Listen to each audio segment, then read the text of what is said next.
Your Steve Jones Show podcast is loading now. The Steve Jones Show podcast is sponsored by Sunbury Motors, North 4th Street in Sunbury, and Sunbury Motors Kia, routes 11 and 15 in Hummel's Wharf.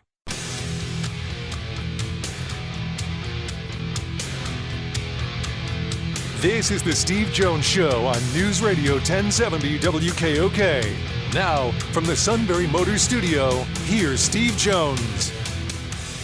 Look how much progress the Eagles have made in 2 years.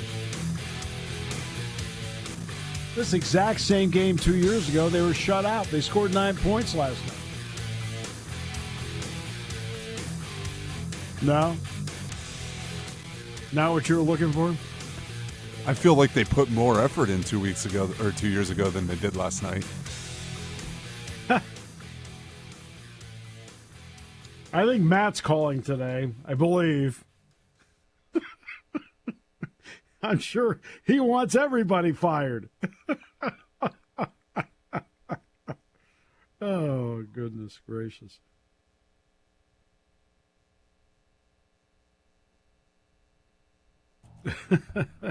Hey, by the way, I mean, do you realize classes are canceled here at Penn State today? Nobody had school around here either. Jeez, really? We're getting freezing rain. I had a hard time getting up Freezing on the rain. mountain. Nah, we have all snow here. It's still 24 here, but it turned into it's real thin and it's not real snow. It's not rain, but it's pretty slick. Wow. Now, did you see who Penn State's hiring as their special teams coach? The guy from Erie, from Vanderbilt. I had his name in my mouth, and now it went out. Justin Lustig. There we go. Who played at Bucknell from Yes. 97 to 2000. Who I'm sure I covered, but I don't. The name sounds familiar, but I do not remember him. Great. Now we're up to an age thing. Yes, All we right. are.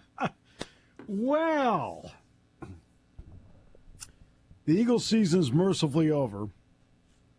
And you look at where they were 2 years ago and you look where they are today. You have to openly ask yourself, was last year the aberration? I think you have just as many questions about Jalen Hurts now as you did 2 years ago, and now with Jason Kelce retiring, that opens up a whole other can of worms on the offensive line now too. They'll probably take Juergens and move him over. That's why they drafted him. But it is a huge blow to that offensive line to lose your quarterback there. I thought Hurts was under a lot of pressure last night. I thought he handled it as well as he could. He didn't turn it over. Excuse me. And other than that, I mean, let's. And we're going to get into this with Matt. I'll take 2 minutes here, and then we'll take a break, then get Matt on. There's going to be a lot of focus on Nick Sirianni, correct? Yes. The focus should be on Howie Roseman. He assembled this group and took chances on players where you openly have questions about their character. You have questions about A.J. Brown. You have questions about Jalen Carter. Now, I'm not sure it's character when it comes to Jordan Davis, but he's not in shape. He drafted these people, and every time something came up, look at Howie. Howie does it again. I'm like, Howie did what again? I would never have drafted Jalen Carter. Never. I'm sorry, okay? Character and locker room mean something. Okay? Never would have drafted him. I wouldn't have drafted Jordan Davis. Okay? But, look at how he outsmarted everybody. He didn't outsmart anybody. The only time I saw Jalen Carter on camera last night when he was woofing in the face of the running back after he gained 11 yards. This is the only time he was on camera the whole night. When the going got tough, he went downhill.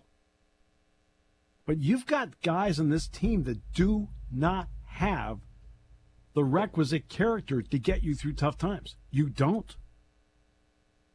Hurts, I really like. I do. I really like Hurts a lot. He was the best player on the field in the Super Bowl, bar none. The best player.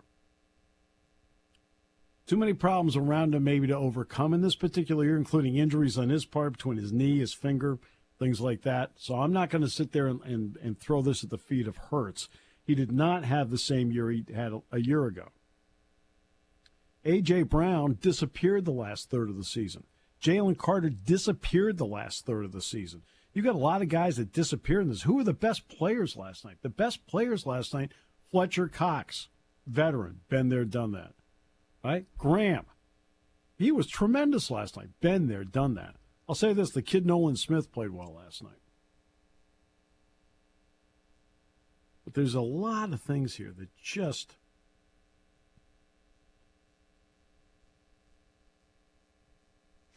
I don't know. They just don't add up with this team. So, oh well. All right, we'll take a break. We're going to listen to Matt's got complaints. I'm trying to think what's worse, the 64 Phillies collapse or the Eagles collapse. All right, here on News Radio 1070 WKOK.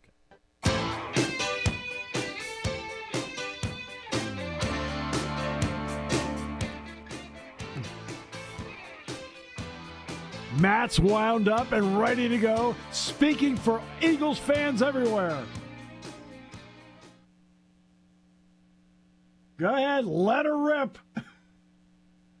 You see, that sound is the clock striking midnight. And I'm not talking about Cinderella. That's on Nick Sirianni fixing this disgraceful football team. Oh, what else does that see? Oh, a wide receiver screen for -2 yards for the millionth time. Oh, what else do I see? Oh, an eligible member downfield. You might as well call that the Nick Sirianni penalty now, because that's one of the staples of his tenure, is not understanding that.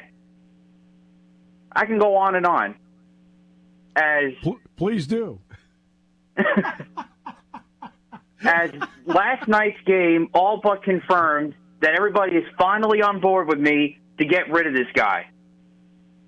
I don't care what he's done. Roseman? How about Howie Roseman? He assembled it.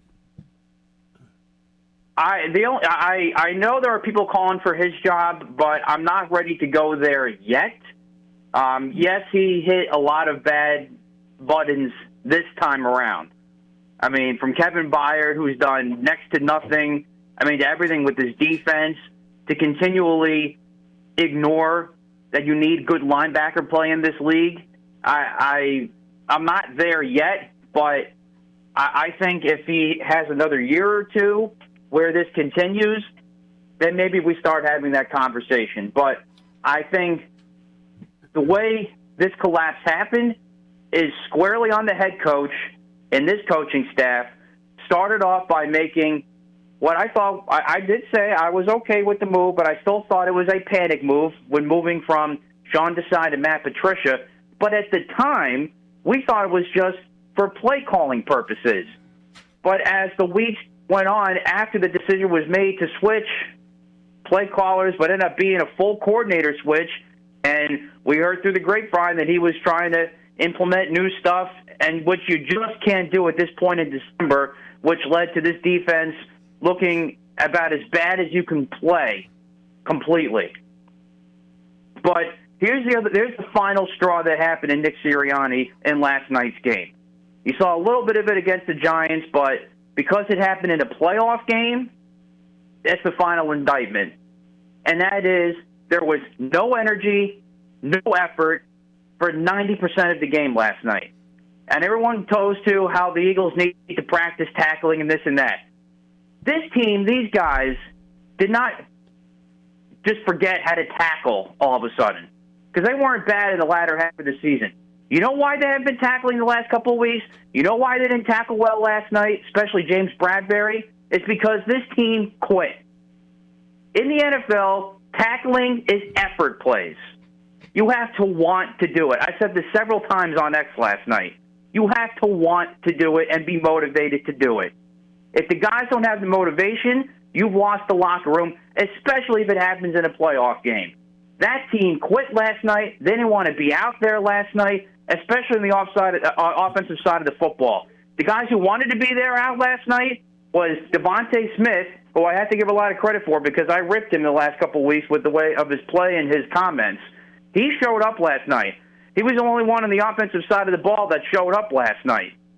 And defensively, guys like Fletcher Cox, Brandon Graham, they showed up last night. Everybody else in that football team did not show up last night. And that's the final straw for Sirianni. No energy, no effort whatsoever. The offense couldn't move the football at all. And let me tell you something else about the quarterback. I've always been fully behind Jalen Hurts. I've been a full Jalen Hurts guy. I love his story. I love the type of leadership he had brought and had been.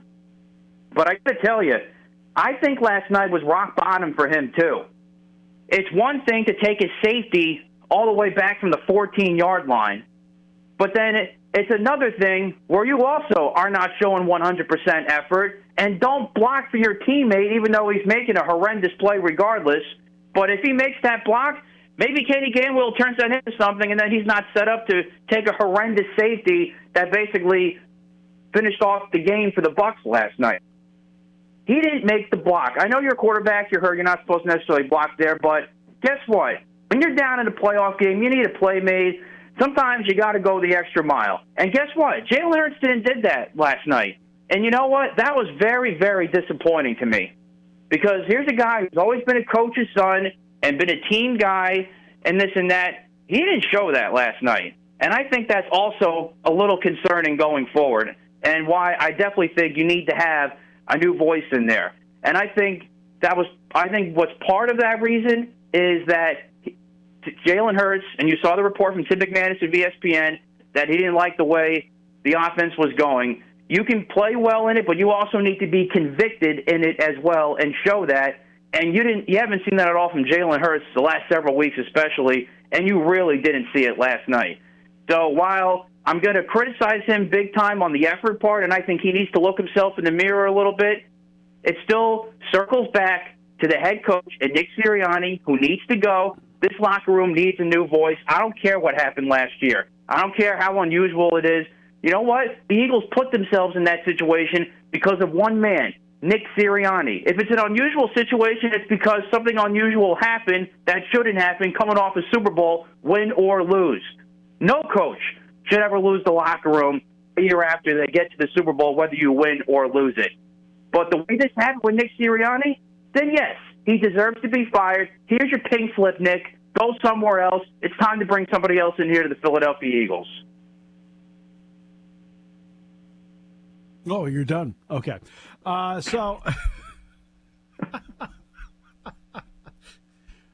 Okay, so let's start with this. Let's go back to last year when I confused everybody and said I was not a big Nick Sirianni guy. Okay. Yes, you did. And as I said a couple of weeks ago when this whole spiral started, I basically gave him every benefit of the doubt because of how things were running last year. But I said a couple of weeks ago, you were right. You were right, and I was wrong. This guy is not mature enough to lead a football team, and that really showed, obviously, in these last 7 weeks. So I have to hand it to you on that time. Say this, Sean Steichen did a good job with the Colts this year. He did. Honestly, he did a great job. I think the Colts are in great shape. I mean, especially when he had to operate with a backup quarterback most of the time because his starter wasn't in.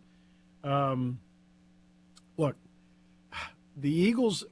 Let's get to the Howie Roseman part of this, okay? And that is this: he made a mistake, and it's been repeated, that others have made over time. Never sit there and assume that your culture is so strong, I can bring anybody in and they'll conform to what we're doing here.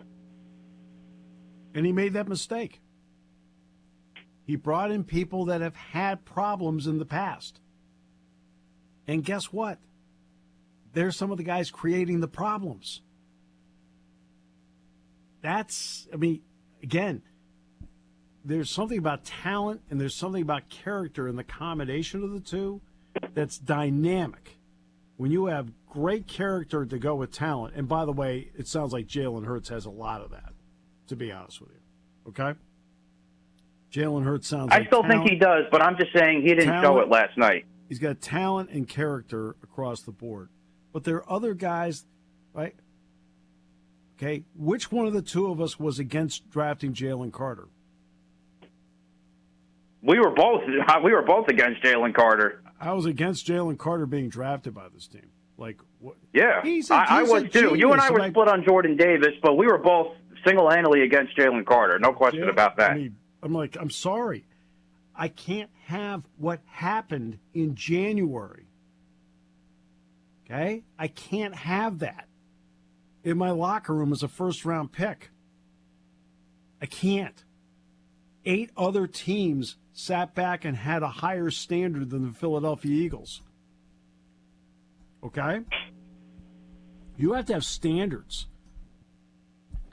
You know, you can sit there and you can have guys beg you all they want to draft you, have their agent beg you all they want, go through all this. I'm sorry, okay? I got a problem here, okay? What happened in January, right? It's not just that they were drag racing. He left. I'm sorry. You can't have that. That can't be my first-round pick. 100% agree there. I mean, can't. I don't care how much talent he has. Oh, don't worry, in our locker room. And your locker room what? Guys are guys. Okay? And, you can't bring people in and reform them. You can't do it. Davis, wasn't big on him because I watched him in key games. Right? Didn't like how he played in big games because I felt his weight was a gigantic issue. It still is. It still is. I mean, the last third of the season, he's not making plays. Why? Why? I go back to the fact he's not in shape. Secondary, you got a big mouth corner who doesn't play like it. Okay? I don't want to be called Darius. I'm like, oh, for goodness sake, what? I want to be called big game, big play Slay or something like that. Big play Slay, yeah. Like, what? How about no, your name is Darius? Move on. Okay, let's go with what Mom decided. I mean, you're not Deion Sanders. You're not even Darrelle Revis. You're not Stephon Gilmore. Does the Cowboys' loss at least make it feel better? Oh, I said after that game that already made my playoffs regardless of whatever happened to the Eagles. And it still has even after that abysmal game last night. My playoffs have been made. By the way, what did all 6 playoff winners have in common?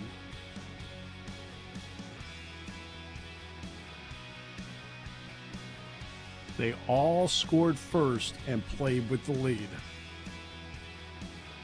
There it is. I mean, I know you don't think I know what I'm talking about. I know that. But, okay. You always bring the second-level thinking, Steve Jones. I know. You're correct. I mean, I'm a simple guy. You are. Always way, have been. Jason Kelsey, by the way, is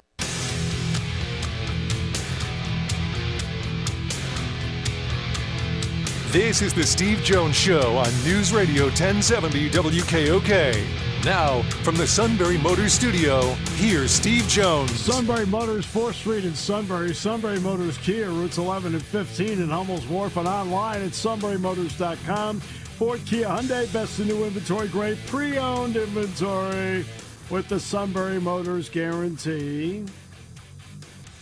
Terrific service department, too. It backs it all up every step of the way. Great pre-owned inventory. They've got it all at Sunbury Motors, 4th Street in Sunbury. Sunbury Motors Kia, routes 11 and 15, almost warp online at sunburymotors.com. It's not often we grade the performance of callers, but Todd, what did you think of that performance? That was impressive. I felt like it was Animal House. Just don't stop him. Just let him go. He's on a roll. He's on a roll. Wow. Well, he was a little more right than Bluto was, though. Trying to remember what Bluto said. It's something about the Nazis quitting at Pearl Harbor. Well, that part I remember about Pearl Harbor, yeah. I got that part, yeah. Well, okay. I do think there is a character issue here with this team, and that's a locker room issue. And you can get enamored with talent, and I'll give you one. Okay, you're enamored with Antonio Brown. How about that? And Antonio Brown, right? But the Patriots, the Patriots finally said, no, we can't do this. Right? The Raiders, they couldn't do it. Right? The Steelers got rid of them. Right? They had enough. It's just, no matter what you think, I mean, you can get enamored with talent. I got it because he is a great talent. There are several of the Eagles players that are really terrific talents. But it's got to be a combination of the talent with the character part. You've got it in the quarterback. I mean, Jalen Hurts, by all accounts, the character is incredible to go with the fact that he has talent. Now, did I feel like he was a top-flight, top-rated quarterback in the league?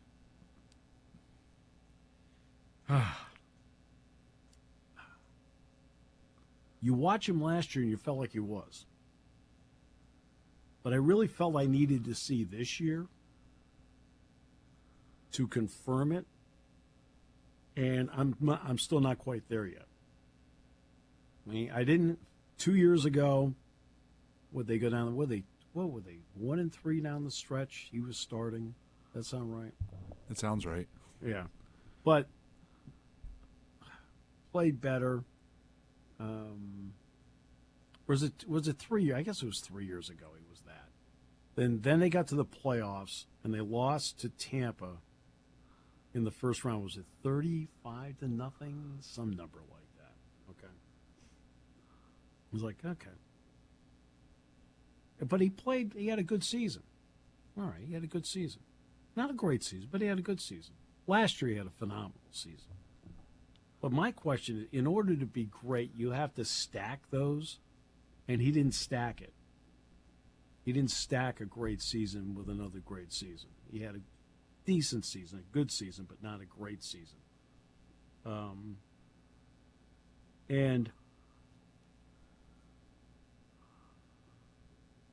But it's not him. I mean, and Smith played really well. Goddard I like, even though Goddard had a big drop in last night's game. A.J. Brown, I have no idea. Like, everybody raves about A.J. Brown. I mean, I've never raved about A.J. Brown. Never have. But I think he's really good. But I just, like, okay. Do I think there are better guys in the league? Sure. Swift played way better than I thought he would. The Kelsey retirement is going to be a big blow for this team. I mean, that is performance and locker room and character all rolled into one guy. That's a hard guy to lose, in my opinion, on various levels. Now, yeah, they'll move Juergens over. He'll play center. They'll come up with another guard.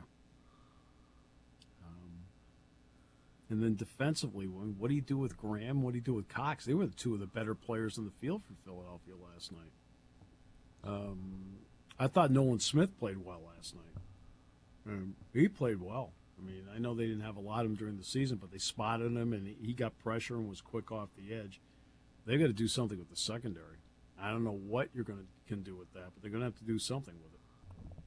James Bradbury got old overnight, and I think that's a big issue. Yeah, you're right about that. And I've always liked him. I always thought, wow, when they picked him up, that was a great pick. But he was tied for the league lead in touchdowns surrendered by a corner this year. And you look at Dallas. I mean, Dallas is the same way. Dallas has secondary issues. I mean, Gilmore got hurt. When Gilmore got hurt, their secondary really got hurt because Gilmore is the best guy they have back there, not the guy with the 5 touchdowns. Jeez, I already went through this with my class. You can't. Okay. One of the problems I do have in talking about the game, whether it's football or basketball or any sport these days, with younger people in my class is that they do everything from a fantasy football point of view. Well, he's great, man. He's racking me up fantasy points. Like, okay, the game is not a fantasy game. It's just like all these people put together their fantasy team. They think they can be a general manager. Like, no, I don't think so. No, it's not that easy. I mean, this is like real life, real people, real personalities, And I was talking to them about the Cowboys and about the guy with the 5 picks for touchdowns. I said, he'll be first-team Pro Bowl. I said, because a lot of people look at the stats and go, oh, he's got to be. I said, look, and I said, I give him credit. He got the 8 interceptions, and he has the 5 touchdowns. I said, but ask yourself, why does he have 8 interceptions? And Gilmore, what did Gilmore have? 1? How many Gilmore have? 1, 2? Steve Gilmore. Stephon Gilmore. Like 2. 1 or 2. Yeah, ask yourself why. Well, the other guy's way better. Bland, way better. Like, no. I said, watch the video. Who are they throwing at? They're throwing at Bland. Why? Because Gilmore's really good. I said, I never look at stats when I'm evaluating on my all Big Ten ballot. I don't sit there and go, who led the league in interceptions? I don't know. Doesn't matter to me. It's like with Joey Porter Jr. when he was in the draft last year. I was a guest on a lot of shows because people were asking about the possibility of Joey Porter Jr. being a first-round pick. So I kept getting asked the same question over and over again. And that was, if he's so good, why does he only have 1 interception? And I said to him, I'm going to tell you exactly what I have told Joey when I've talked to Joey about this. I said, the reason you don't have more interceptions is a prerequisite is they have to throw at you. Right? Yeah, and if the ball has to be thrown in your direction, okay, for you to get picks. Now, a safety's different. That's a different line. I'll look at safeties. I'll look at some stats on tackles, and I'll look at some stats on interceptions because they're playing a lot of center field, where they've got to you see it. They're rolling over to double. You know what I mean? But a corner, man, I want to watch how a corner plays. Right? Take a college corner, Cooper DeJean of Iowa. He's terrific. I mean, do you think you want to throw at number 3? No, I'm going the other way. I'm trying not to get over in that direction as often as possible because he's really good. And for the Eagles, you can go either direction because Slay is, he's in his 11th year now. And you're right about Bradbury. It looked like he got old overnight. I mean, that's. It's a speed position. It happens. Yeah, it does. And you're going up against great speed from a lot of wide receivers, a lot of speed out there now. And Cooper DeJean only had 2 interceptions this year as well, so right. Proves your point as well. Well, but again, I had the privilege of seeing him in person too. So a lot of it is also, when you're preparing for a game, as you know, Todd, you do watch video. Then you see the game, and you get to see the person in person. So it's easier for me to make those votes, in part because even the teams Penn State doesn't play,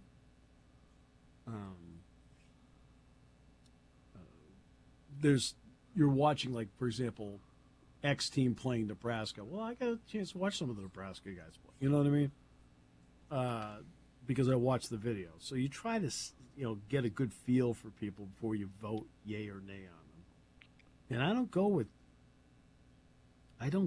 the stats part all the time. Sometimes stats confirm.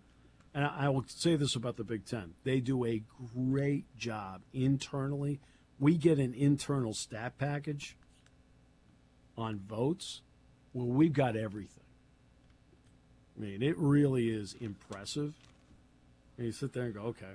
Like, I'm talking like really detailed stuff. And so, but I don't always sit there and go, oh, well, this corner led the league in interceptions. Got to be first team. This isn't fantasy football. Okay? You got to ask yourself, okay, who's the other corner? Oh, okay. Now I can see why. They're throwing more in this direction. I got it. And something tells me the opposite corner, I mean, I'm only guessing, but the opposite corner of Deion Sanders may have had more interceptions than Deion Sanders did. Wow, that proves your point, too, because there saying, was a while that they didn't throw to his side at all. Right. I mean, I'm just saying, though, I don't know if we were to look it up,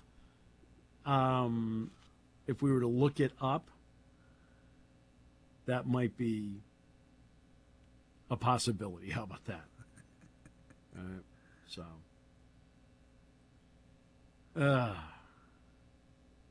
they've got a lot of things to think about with the Eagles. What do you do with Nick Sirianni?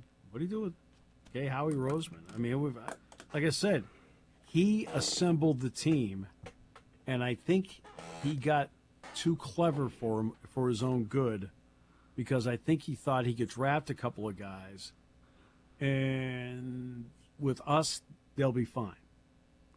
And they aren't. So now you've got a lot of decisions to make in the offseason. What do you do about the 2 coordinators?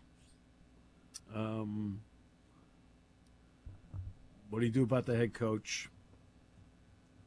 What do you do about the idea that Jason Kelsey, who is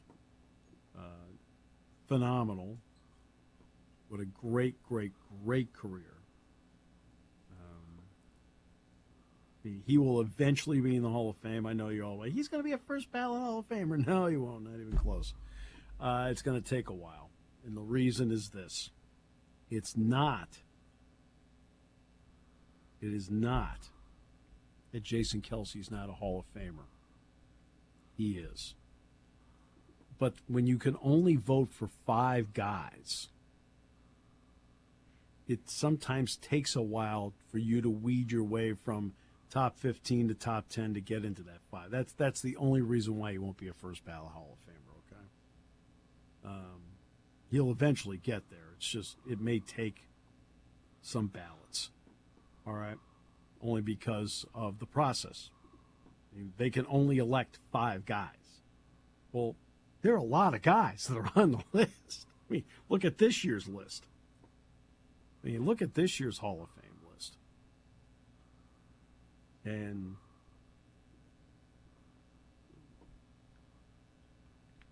what is 2024 Pro Football Hall of Fame? I was going to say, I think they're down to the semifinalists. I don't think they quite got to the finalists yet. Yeah, they are. Because I know Jahari Evans is on the list. Yeah. So, let's see. Class of 2024 Hall of Fame. 15 modern era players listed as finalists for Pro Football Hall of Fame. Okay, so here are the 15 finalists this year. 15 finalists. Eric Allen, who played for the Eagles, the Saints, and the Raiders at corner. Jared Allen, who was a great pass rusher, especially with the Vikings. Willie Anderson, the offensive tackle, who played for the Bengals for years. Jahari Evans, the guard for the Saints and the Packers. Dwight Freeney, pass rusher extraordinaire. Antonio Gates, tight end extraordinaire. Rodney Harrison, safety. Devin Hester, one of the great returners of all time. Torrey Holt, all those great years with the Rams. Andre Johnson, who was tremendous with the Texans. Julius Peppers, okay. Fred Taylor, the running back for the Jaguars. Reggie Wayne, who was phenomenal with the Colts. Patrick Willis, one of the top linebackers from 7 to 14 with the Niners. And Darren Woodson with the Cowboys.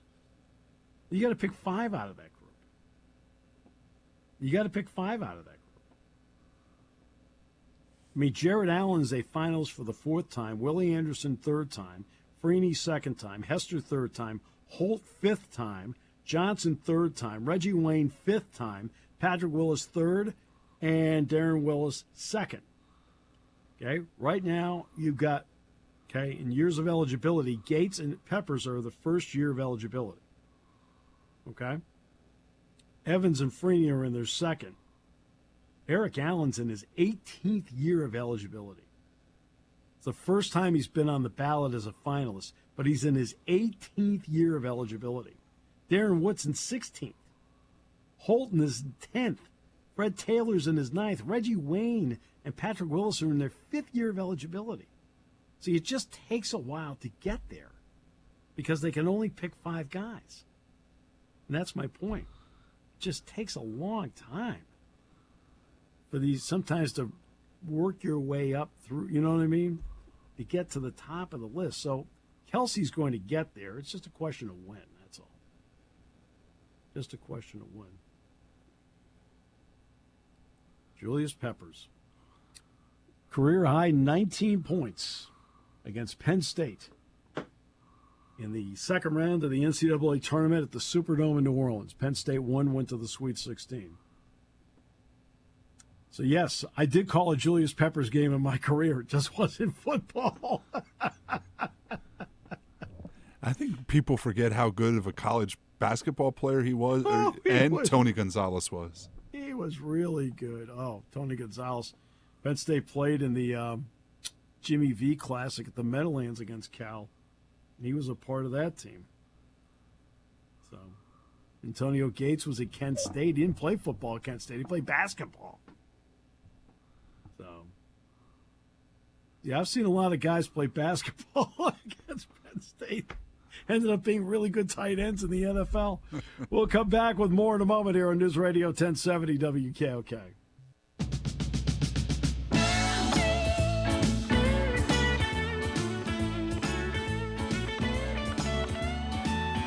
Now, here's another problem that's going to crop up for the Eagles. And it doesn't deal with Jalen Hurts, the player. It deals with Jalen Hurts, the contract. Remember, the Eagles have been able to assemble this team because they've been operating with a quarterback that has a 2nd-round draft number. And that gives you all the financial flexibility in the world when your quarterback is not making top dollar. Hurts now has a $255 million deal. Now, they'll get somewhat of a cap hit next year and somewhat the year after, but then it really kicks into high gear after that in terms of the cap hit that you get with the quarterback position. Right? Now, they had to sign him. You have to sign your quarterbacks. It is a quarterback-driven league, and there's no question in my mind signing him is the right thing to do. But it does bring with it a lack of flexibility as to how you move forward. Now, they'll get a bigger cap hit this year. Okay? Then they'll get a bigger cap hit the year after, but then it becomes the 3rd year, it kicks into being a massive cap hit. Okay? And just remember, that's going to maybe tie the hands financially of Howie Roseman as to how he can rebuild this team in certain ways.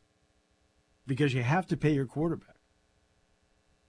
And it does come into play as to what kind of depth you can assemble on your football team. That's why you've seen a lot of teams that have been going with young quarterbacks. Notice the receiving core. I know Rashee Rice had a heck of a game in freezing cold conditions. A kid out of SMU plays that well. He didn't drop a single pass on Saturday night. Yes, Todd, I bit the bullet. I bought the game. All right. So did I. I mean, I got back from Purdue. Like, all right, let's do it. Threw a couple logs in the fireplace and said, all right, let's watch it. All right. But the Chiefs are where they are and don't have anywhere near the receiving core they had when they won their 2 Super Bowls. Because they've had to sacrifice a bit because of the money that has been needed, even though they've restructured some of Patrick Mahomes' money. They still had to pay him. Well, they couldn't keep Tyreek Hill and keep Patrick Mahomes. Somebody had to go. Well, that's the issue you're going to run into with the Eagles. You have to pay the quarterback, right? Well, then what positions do you have to sacrifice in order to make the cap number work?